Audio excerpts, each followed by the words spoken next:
অনেক বৌদ্ধ বড়ুয়া আমার কাছে এসে দেখা করছে যে হুজুর আমি আপনার ওয়াজ শুনি, ধর্ম কি? কথা বলেন। আর হিন্দু কি পরিমাণে যে মুসলিম হয়েছে এটা তো আর পাবলিকলি আমি অ্যানাউন্সও করি না। কি পরিমাণে হিন্দু ভাইরা যে আমাদের আলোচনা শুনে এসে শাহাদা পড়ে ফেলছে এটার কোনো হিসাব নাই দেশে বিদেশে। এর কারণ ইসলামকে তার বড্ড চেনা চেনা লাগে, ইসলামের বিধানগুলো তার বড্ড আপন লাগে। ওই যে রূহের জগতে আমরা ইসলামের সাথে পরিচিত হয়ে এসেছিলাম। আল্লাহু আকবার। কোটি কোটি রূহের সামনে আল্লাহ বলেছিলেন আলাস্তু বিরাব্বিকুম, আমি কি তোমাদের রব নই?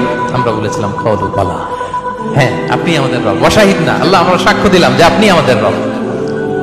সেই রূহের জগতের এগ্রিমেন্টের কারণে এই দুনিয়াতে ইসলাম আমাদের চেনা চেনা লাগে। এজন্য আমাদের কাজ হচ্ছে খুবই কনস্ট্রাকটিভ ওয়েতে ইসলামের বিউটিকে নন মুসলিমদের কাছে তুলে ধরা। কিন্তু ওই সময় তো আমাদের নাই, আমাদের তো বাহাস করা লাগবে। কি করা লাগবে? বাহাস, একের সাথে অপরের বাহাস, একের সাথে অপরের দ্বন্দ্ব, ডিফারেন্সেস, কন্ট্রোভার্সি, এগুলো নিয়ে আমরা ব্যস্ত। কিন্তু আমরা যদি প্রকৃত the spirit of Islam, the true essence of Islam non মুসলিমদের কাছে ছড়িয়ে দিতাম, সব মুসলমান হয়ে যেত।